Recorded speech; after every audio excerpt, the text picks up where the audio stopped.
కాలం గతి తప్పింది బ్రహ్మాండంలోని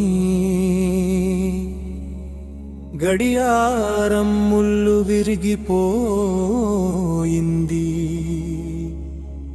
ఒక విచిత్రమైన కాలాంతరంలో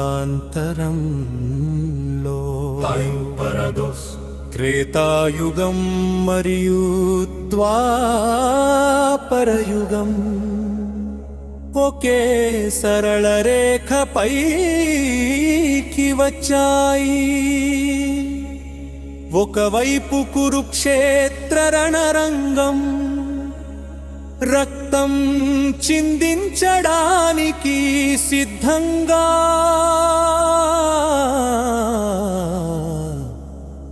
ఉన్న కౌరవ పాండవ సైన్యం.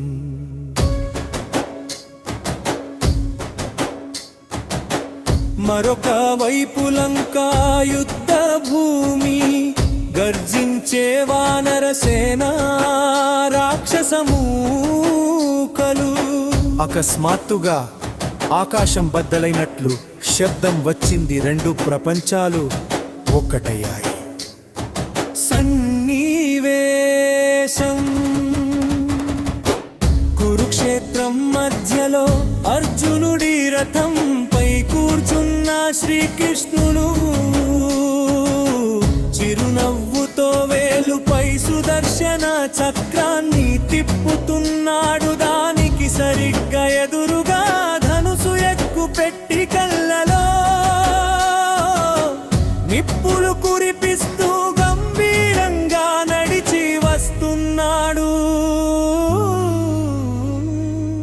శ్రీరాముడు.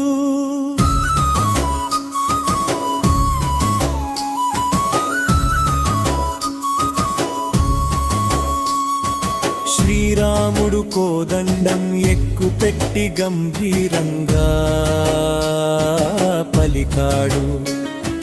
కృష్ణ, యుద్ధం అంటే నియమాలు ఉంటాయి. ధర్మం అంటే ఇచ్చిన మాటకు కట్టుబడి ఉండటం. కానీ నువ్వు కురుక్షేత్రంలో నియమాలను ఉల్లంఘిస్తున్నావు.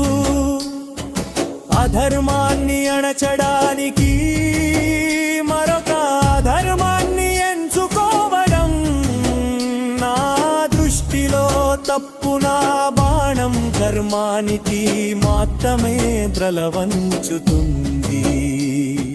శ్రీకృష్ణుడు నవ్వుతూ రథం దిగిలా అన్నాడు, రామా, నువ్వు మనిషి ఎలా బ్రతకాలో నేర్పించాయు. ధర్మం ఎలా గెలవాలో చూపిస్తున్నాను. వాస్తవ కలియుగం రాబోతోంది రామా. అక్కడని మంచితనం ఒక్కటే సరిపోదు, నా తంత్రం కూడా కావాలి. అధర్మాన్ని గెలవాలంటే ధర్మాన్ని ఆయుధంగా మార్చక తప్పదు.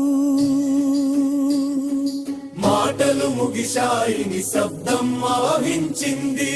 రాముని చర్య. రాముడు తన తూనీరం నుండి ఒక బాణాన్ని తీశాడు. అది సామాన్యుల బాణం కాదు, సృష్టిని శాసించే బ్రహ్మాస్త్రం. ఆయన మంత్రం జపిస్తుంటే సముద్రాలు పొంగాయి. కృష్ణుని ప్రతిచర్య.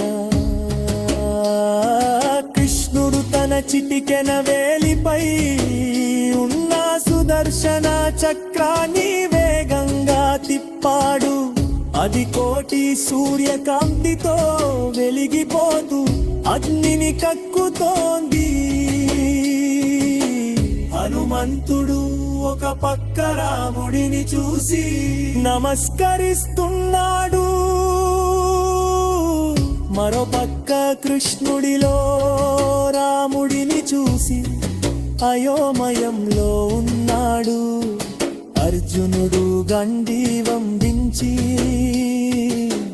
ఆ ఇద్దరి తేజస్సు చూసి వెనికిపోతున్నాడు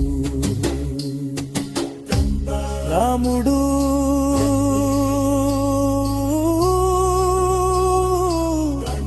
బాణాన్ని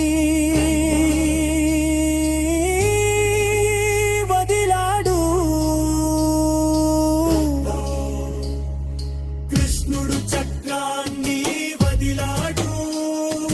రెండు ఆయుధాలు ఆకాశం మధ్యలో ఢీకొన్నాయి. ఆ శబ్దానికి 14 భువనాలు కంపించాయి, మెరుపులు భూమిని చీల్చాయి. ఆ వెలుగులో ఎవరికి ఏమీ కనిపించలేదు. అది ప్రళయాలికి ఆరంభంలా ఉంది. ధూళి అణిగిన తర్వాత అక్కడ రాముడు లేడు, కృష్ణుడు లేడు. కేవలం ఒకే ఒక దివ్య స్వరూపం ఉంది. సగం శరీరం నీలమేఘశ్యాముడిగా రాముడు, మరో సగం పీతాంబరధారిగా. అప్పుడు ఆకాశవాణిలా పలికింది,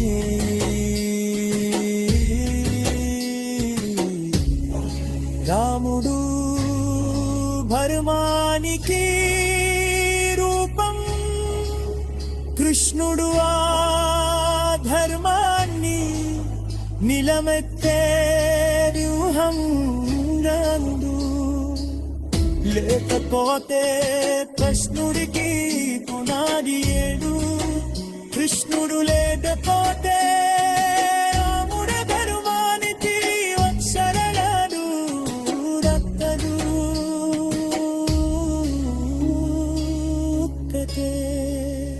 విష్ణు తత్వమే ఎత్తన్నాడిపోయింది అందరూ. ఆ పరమాత్మకు తరవంచి నమస్కరించారా. కథలో నిరికి జీవికన్నో రాముని లాంటి నిజాయితీలుంటాయి. కాది కష్టాలు వచ్చినప్పుడు కృష్ణుడి